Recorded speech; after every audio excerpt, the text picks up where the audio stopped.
Hey there, welcome to Tour de Lafayette. I'm your host, Stephen Smith. Today we'll be taking a tour of the Highland Park neighborhood. Originally, Kossuth Street was thought of as the southern boundary of Lafayette, until Highland Park was established in 1891. We're here at 715 Miami Avenue to see owners Jim and Joy Roach. Jim, if you could tell us a little bit about the history of this home. Sure, Stephen.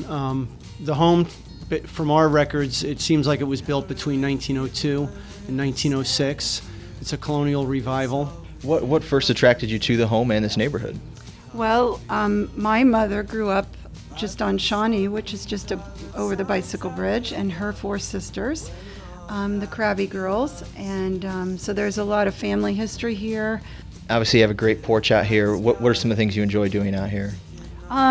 Just sitting and reading and watching the kids on the triangle or ride their bikes.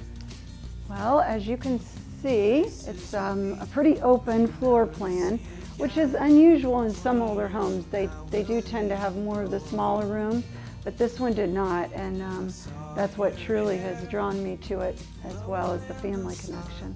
This is probably one of the best features of the house as far as the actual woodworking goes. A lot of people think it looks like a ship. Well, Jim and Joy, thanks for showing us this remarkable home. Well, you're welcome, Stephen, and we're happy to be part of the Tour de Lafayette. Take care. Thank you. We're here at the corner of Shawnee and Kossuth at yet another historic home in the Highland Park neighborhood. And Julie, can you tell us a little bit about this home and its history? Well, it's part of the original Highland Park tract planned housing that took place in the early 1890s, and this home was built in 1893 by the Daniels.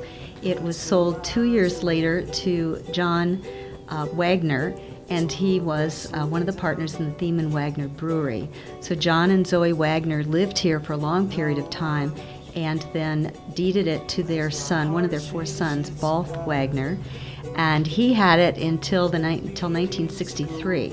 So it was just really a two-family owned home until the 60s, and it's a colonial revival home.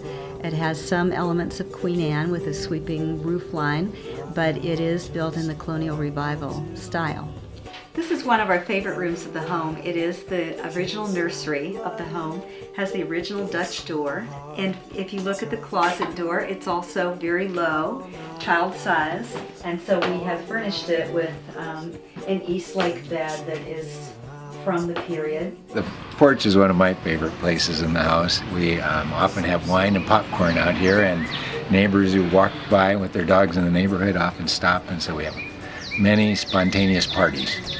As I mentioned, this is the Daniels Wagner house. The Daniels built it in 1891 and sold it, or 1893, and the Wagners purchased it 2 years later, in 95, and they owned Thiemann Wagner Brewery. During Prohibition, this was their sign when they were creating Appleade and root beer and a variety of non-alcoholic beverages. Well, guys, thank you so much for showing us your just beautiful home. It's very well maintained, and we're really thankful that you're able to show us. The next stop on our tour is the old Highland School. Let's see if we can't go inside and find Julie Ginn, one of the residents and also the developer of this building. We've tracked down Julie in the school's gymnasium, and Julie, would you mind telling us just a little bit about Highland Park's history and what it's currently being used for?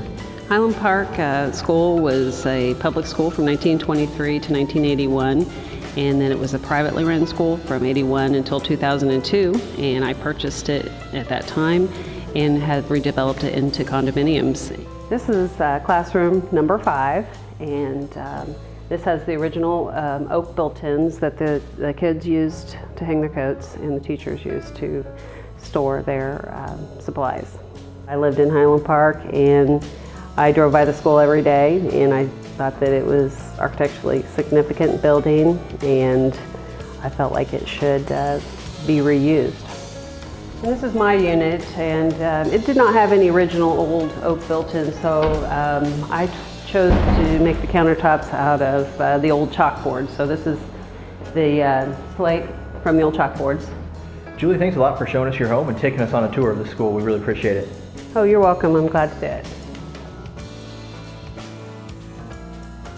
We're wrapping up our tour of Highland Park here on the pedestrian bridge, which children once used as a shortcut to get to school.